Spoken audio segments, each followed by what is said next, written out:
Hi everyone, and welcome back to the Crochet with Rosie podcast, episode 4. Lots of exciting things have happened this past couple of weeks, so let's get into it. Oh, by the way, if you just happen to hear any snoring in the background, that is my dog. She is behind me, fast asleep. So I think I mentioned last episode that I was going to be on annual leave. I didn't actually go on holiday anywhere. I was at home, but me and my partner were doing lots of bits and bobs around the house and shopping trips and things like that. So I did manage to get quite a lot of crochet in, which I was surprised about. I wasn't quite sure how much I'd be able to do. I did mention, I think, that we were thinking about turning our spare bedroom into an office just for me, and we got so far with it, but it took a lot more planning than maybe we had anticipated. Basically, at the moment, it does have a double bed in it. That is a very, very old bed, and then an ironing board. So we are going to have to dismantle this bed, just because it is so old that it is not going to survive. If we have to move, for example, it's just not going to survive another move. The bolts are pretty much threaded.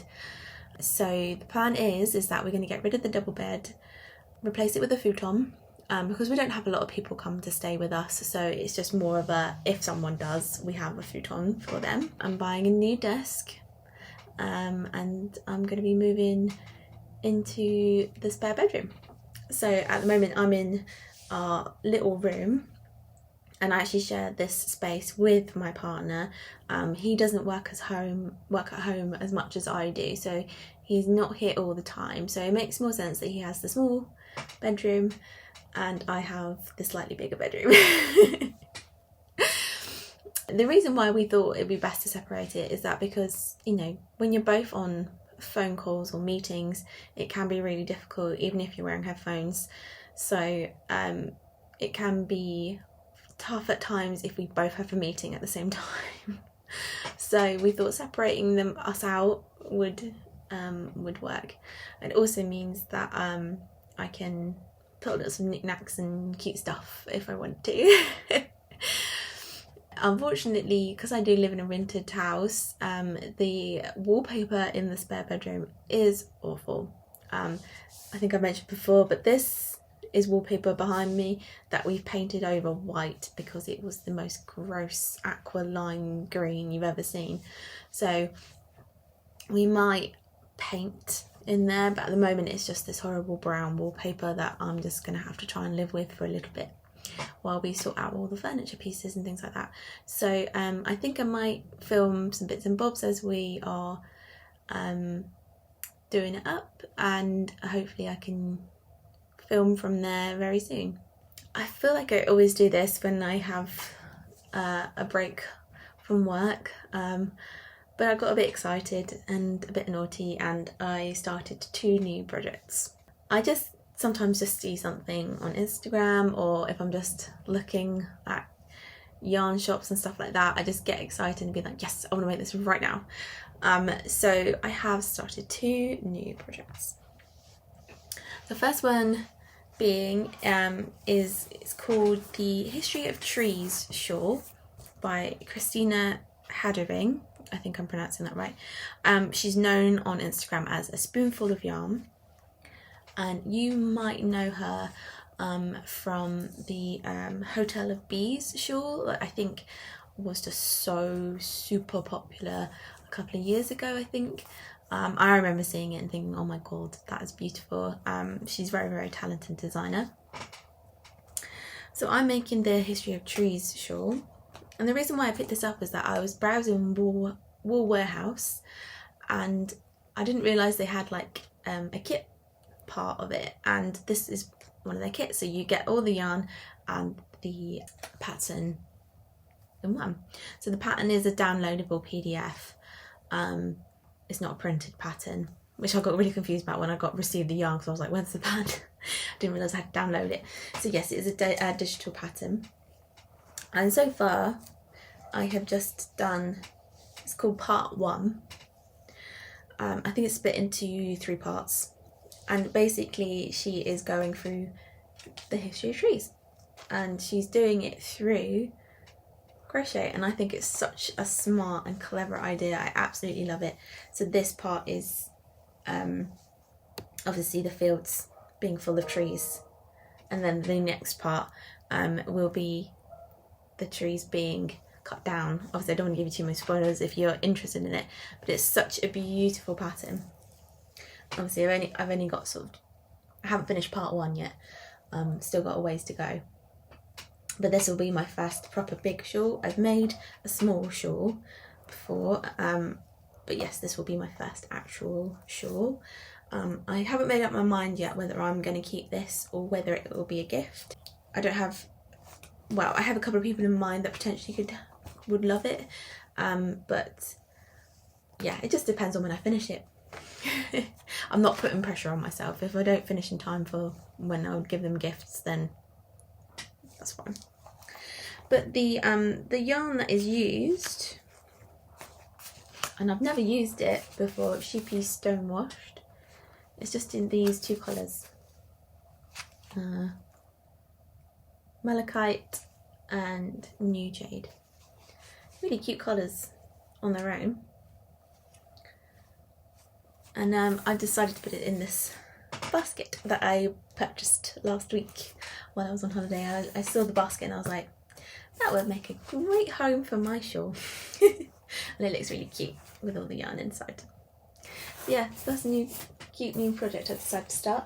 Now the other new project I decided to start is that I really wanted a cardigan. As you see, I think I wore this last time. I adore this cardigan, but it's the only one I have.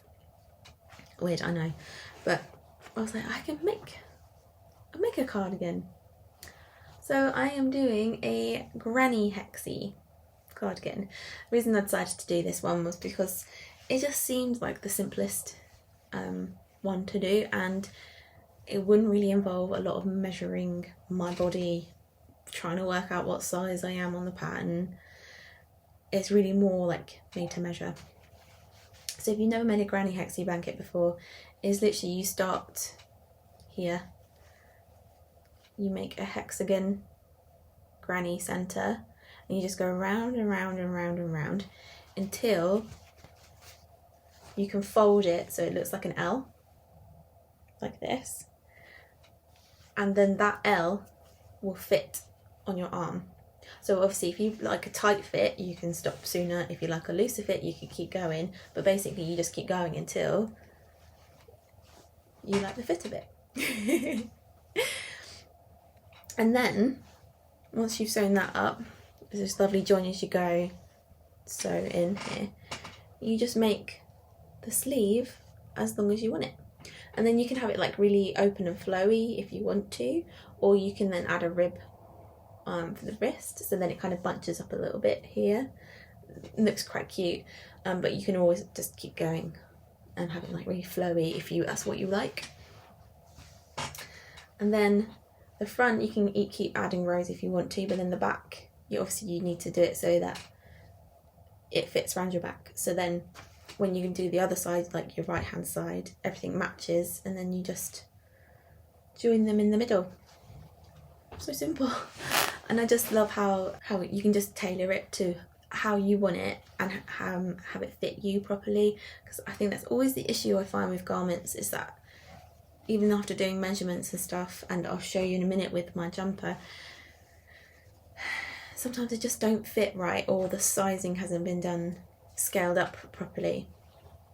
I probably would describe myself as a mid-sized person. You know, I'm not super skinny, and I do find that sizing up with patterns, like it just, because I have a small chest as well, so then I think always people assume when they size up patterns that the person will have a bigger chest, and that's not always the case, obviously. So then I always normally have a really low neckline because I don't have the boobage to fill it. So just have something like this that I don't have to really worry about. All I have to do is just put it on every so often and make sure, yeah, that's how I like it. So something really just nice and mindful, and of course it's because it's granny rounds, it is a more mindful kind of, you don't have to concentrate too hard when you're making it. So I mean, this is what I did in a couple of days, which is pretty impressive for me, to be honest. So hopefully it wouldn't take me too much long to finish it. If by the time I finish it I really like it, I'll probably just keep making more. The yarn I'm using is the one, I think I mentioned it in my second episode. It's the yarn we bought from Home Bargains. And I'm just using like scrap cream that I have in my stash. So that's why there's not as much cream in the pattern, because I don't want to run out of it and have to buy more. But this yarn so far is really soft and really nice to work with, and I was very pleasantly surprised. So I should have more than enough to finish the project and have some left over, I imagine. But yeah, that's my granny hexie cardigan. Let me know if you've made one of these and if you agree that they're as easy as I think they're gonna be. Okay, so now time for a temperature blanket update. So I think last time we spoke, we were here. I'm again a couple of days behind, but that's fine. What I wanted to show you was, see that? That is a new colour. So last week we had a really random 30-degree day, and it must have stayed hot enough during the night that it bumped the average up. So I was able to put on another colour, and the colour is camel with a Starcraft DK. Oops, sorry, camel. And I love this colour, such a beautiful brown. Obviously, I've only used it once, and I'm only ever going to use it once. It's not going to get hotter now. But I'm still just really, really happy that I was able just to add one more colour to my blanket. So we're going back down now to the greens, I think. I've got a couple more of this colour to add on, and then some of this. So far it looks like it's going to be a slightly warmer week next week, but again, like, we're just not going to start reaching 30 degrees. Absolutely fine. I'm just happy that I have my little brown strip in there. And I'm looking forward to having these colours back again, because I really loved the colour combination. Reminded me of a Battenberg cake, just like the way it laid out. Yeah, Battenberg all over. Yeah, so I'm chuffed with that, and I'm just going to keep plugging on with this. This is your reminder, if you are behind on your temperature blanket, why don't you just do a couple of rows tonight and see how you feel. I'm not counting this one as a new project, because I discussed it last time, and all I was doing was just waiting for the yarn. But this is my cat's scarf. Look at it. It's so cute, so cute. Obviously I've got this, like, because I'm carrying the yarn over, I've got this, like, and I kind of like it, these little lines that are coverage through. I kind of like it, even though I don't know if that was what was supposed to happen. I mean, it's shown on the other side as well. Oh well, I think it looks kind of cute. So yes, I have three full cats. And my aim is to kind of do a cat a night if I'm using this project. Just because it's chunky yarn, and it really ties my wrists, and I'm a bit annoyed about that, because obviously chunky yarn works up a lot quicker. So but yes, like I said, I'm not pressurising myself to get this done quickly. I've still got plenty of time until Christmas. So this one is for one person. It's like the navy and cream colour, which is what the pattern maker suggested doing. That's her colour choices. And then I just have a black and cream. So it's Starcraft Chunky, and a French navy, and then the black and cream for the other one. But I'll finish the navy and cream one first, and then move on to the black and cream one. So then hopefully by Christmas time they'll both be done. So they're quite nice and thick. I'm not quite sure how far down to go with it, because it's quite, even though it's only 3 cats, because the yarn's chunky, makes it longer. So yeah, I mean, like a really cute update, I guess, on that one, and I'm a lot more happy and satisfied with the way this looks than my blanket was looking. So that's the main thing. Okay, so my Calma jumper. Here we go. So, I think I mentioned this before, but I honestly think this is going to be massive on me.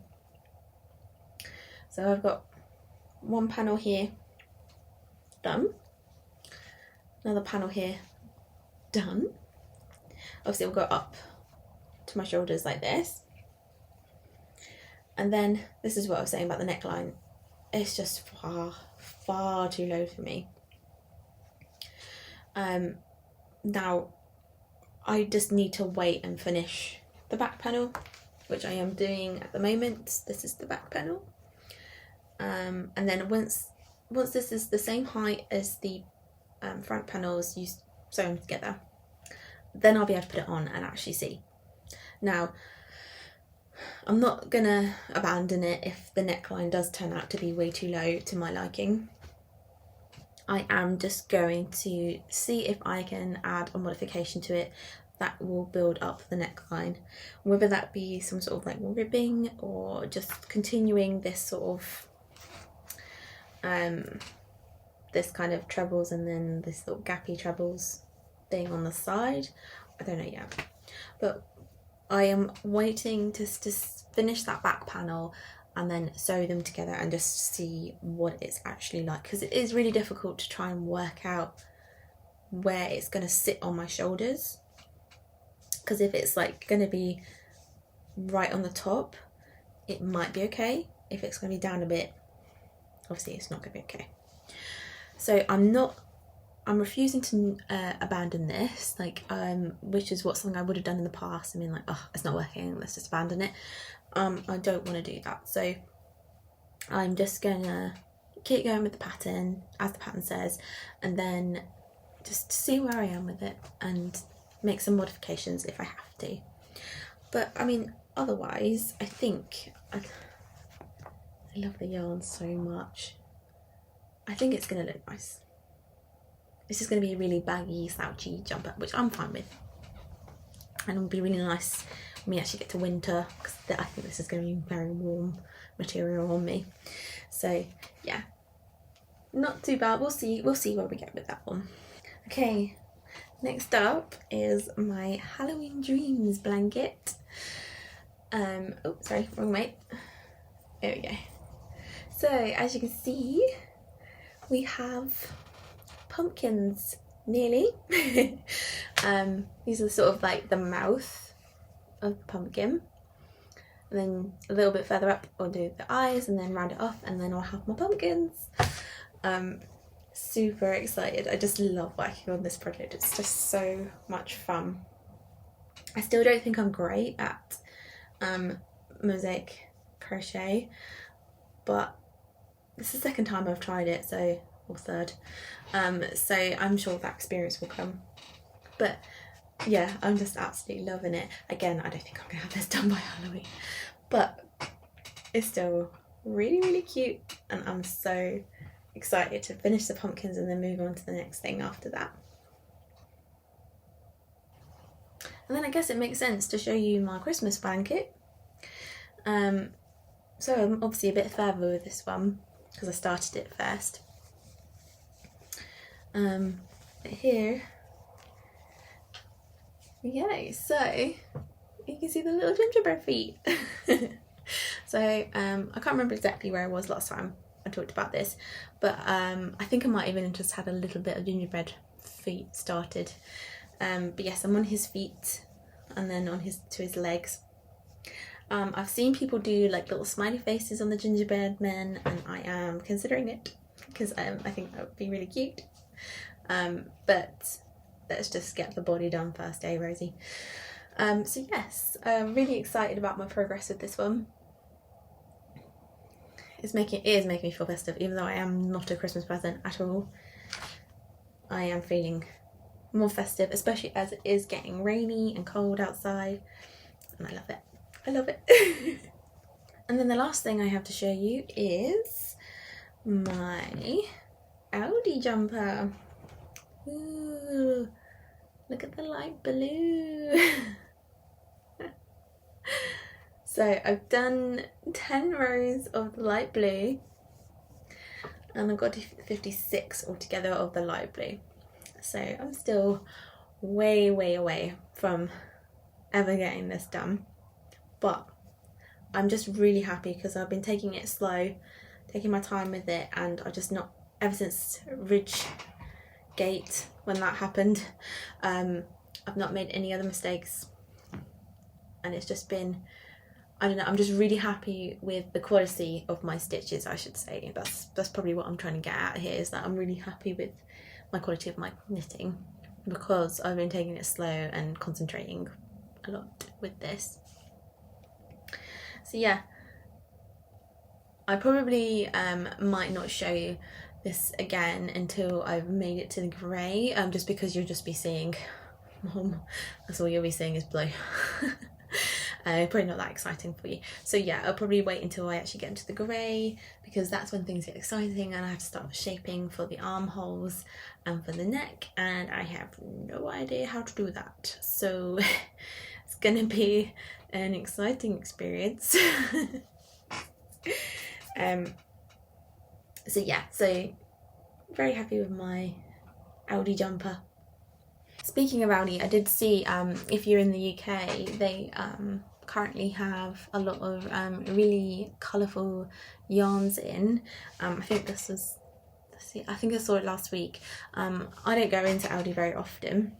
I don't think there was any kits, I think it was just yarn.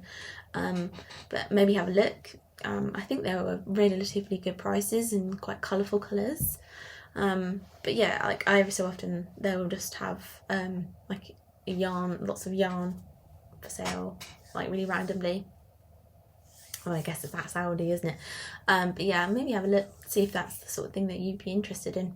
And that's all my projects. I know I kind of whizzed through everything a little bit today, mainly just because there wasn't a huge amount to update you on.